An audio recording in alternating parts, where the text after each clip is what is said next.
একটা ছবি দেখাই আপনাদের। ছবিটা দেখলেই বুঝতে পারবেন, মনে হবে বর্ষাকাল, কিন্তু বর্ষাকাল তো নয়। তবে রাস্তায় হাঁটু সমান জল, মহেশতলায় জল যন্ত্রণা। যে ছবি আপনারা দেখছেন মহেশতলার ছবি, মহেশতলা পৌরসভার ১৯ নম্বর ওয়ার্ডের ঘটনা। বর্ষাকাল নয়, তবে রাস্তায় জল হাঁটু সমান। কেন এই জল যন্ত্রণা, এটা কিসের জল জানবো। সমীর রয়েছে আমার সঙ্গে। সমীর, দেখো, মহেশতলা পৌরসভার ১৯ নম্বর ওয়ার্ডে আকড়া কর্মকার পাড়ায় রাস্তার পানীয় জলের পাইপ থেকে জলমগ্ন রাস্তায় বর্ষা না থাকলেও হাঁটু সমান জল জমে আছে বেশ কয়েকদিন ধরে। তারপরে এবার এলাকার লোকেরা, গাড়ি চালক থেকে শুরু করে বাচ্চারা যারা স্কুলে যাচ্ছে, তারা সবাই ওই জল ঘেটে জলের উপর দিয়ে যেতে হচ্ছে। এবার পৌরসভার যে ১৯ নম্বর ওয়ার্ডের আধিকারিককে জানানো হলে উনি কোনোভাবেই আধিকারিক ডাইরেক্ট যে মহেশতলা পৌরসভার ১৯ নম্বর ওয়ার্ড আছে, ১৯ নম্বর ওয়ার্ডের কাউন্সিলর, তার সঙ্গে যোগাযোগ করা হলে উনি বলে ওটা আমার নয়, ওটা ১৮ নম্বর ওয়ার্ড।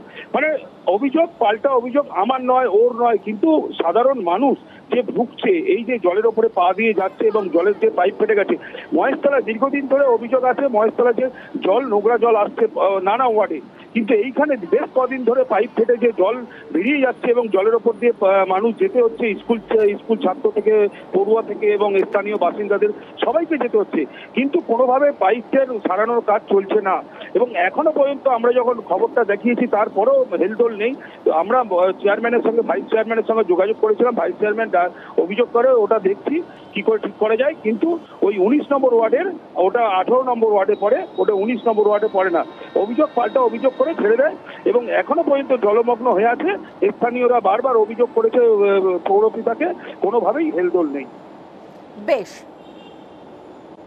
জল একদম বন্যা হয়ে যাচ্ছে তো, গাড়ি ঘোড়া উপর দিয়ে লোক যাচ্ছে, মাল পড়ে যাচ্ছে, রাস্তা করতে গিয়ে জলের পাইপ ফাটিয়ে